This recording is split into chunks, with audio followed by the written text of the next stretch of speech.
ಸಾವಿರ ಯುದ್ಧಗಳನ್ನು ಗೆಲ್ಲುವುದಕ್ಕಿಂತ ನಿಮ್ಮನ್ನು ನೀವು ಗೆಲ್ಲುವುದು ಉತ್ತಮವಾಗಿದೆ. ಇದು ನಿಜವಾದ ವಿಜಯವಾಗಿದೆ. ಇದನ್ನು ನಿಮ್ಮಿಂದ ಕಿತ್ತುಕೊಳ್ಳಲು ಯಾರಿಂದಲೂ ಸಾಧ್ಯವಿಲ್ಲ. ಬೇಡುವವರಿಗೆ ವರವನ್ನು ನೀಡುವ ಯಾವ ಅಗೋಚರ ಶಕ್ತಿಯೂ ಜಗತ್ತಿನಲ್ಲಿ ಇಲ್ಲ. ವ್ಯಕ್ತಿ ತಾನೇ ತನ್ನ ಪರಿಶ್ರಮದಿಂದ ಗಳಿಸಬೇಕು ಎಂದು ಬುದ್ಧ ಹೇಳಿದ್ದಾನೆ. ಮಾತುಗಳಿಗೆ ಕೊಲ್ಲುವ ಸಾಮರ್ಥ್ಯವೂ ಇದೆ, ಕಾಪಾಡುವ ಸಾಮರ್ಥ್ಯವೂ ಇದೆ. ಮಾತುಗಳಲ್ಲಿ ಕರುಣೆ ಹಾಗೂ ನೈತಿಕತೆ ಇದ್ದರೆ ನಿಮ್ಮ ಬದುಕು ಬದಲಾಗುತ್ತದೆ. ಗೌತಮ ಬುದ್ಧ.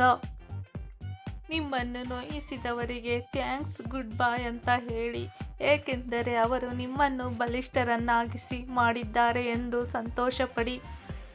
ಭೂತಕಾಲದಲ್ಲಿ ವಾಸಿಸಬೇಡಿ, ಭವಿಷ್ಯದ ಬಗ್ಗೆ ಚಿಂತಿಸಬೇಡಿ.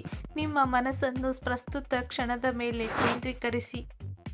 ಮನುಷ್ಯನನ್ನು ಕೊಂದು ಧರ್ಮ ರಕ್ಷಣೆ ಮಾಡುವುದಕ್ಕಿಂತ ಧರ್ಮವನ್ನೇ ಕೊಂದು ಮನುಷ್ಯನ ರಕ್ಷಣೆ ಮಾಡಿ, ಏಕೆಂದರೆ ಮನುಷ್ಯತ್ವವೇ ಧರ್ಮ ಅಲ್ಲವಾ?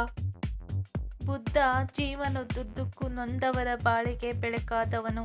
ಸಮಾಜದಲ್ಲಿ ತುಳಿತಕ್ಕೆ ಒಳಗಾದವರ ಕಣ್ಣೀರ ಒರೆಸಿದನು. ದ್ವೇಷ ಅಸೂಯೆಗಳನ್ನು ನಿರ್ನಾಮ ಮಾಡಿ ಸಮಾಜದಲ್ಲಿ ಪ್ರೀತಿಯ ಚಿಲುಮೆಯನ್ನು ಉಕ್ಕಿಸಿದವನು ಗೌತಮ ಬುದ್ಧ. ಕೋಪವನ್ನು ಹಿಡಿದಿಟ್ಟುಕೊಳ್ಳುವುದು ಒಂಥರ ನಾವು ವಿಷ ಕುಡಿದು ಬೇರೆಯವರು ಸಾಯಲಿ ಎಂದು ನಿರೀಕ್ಷೆ ಮಾಡಿದಂತೆ. ನಮ್ಮ ಬಳಿ ಸಾಧ್ಯವೇ ಇಲ್ಲ ಎನ್ನುವುದು ಯಾವುದೂ ಇಲ್ಲ. ಮನಸ್ಸು ಅಂಜುತ್ತದೆ ಅಷ್ಟೇ. ಧೈರ್ಯ ಮಾಡಿ ಮುಂದೆ ಸಾಗಿ ಗೆದ್ದರೆ ಇನ್ನೊಬ್ಬರಿಗೆ ಪಾಠ ಹೇಳಿಕೊಡಬಹುದು, ಸೋತರೆ ನಾವೇ ಪಾಠ ಕಲಿಯಬಹುದು.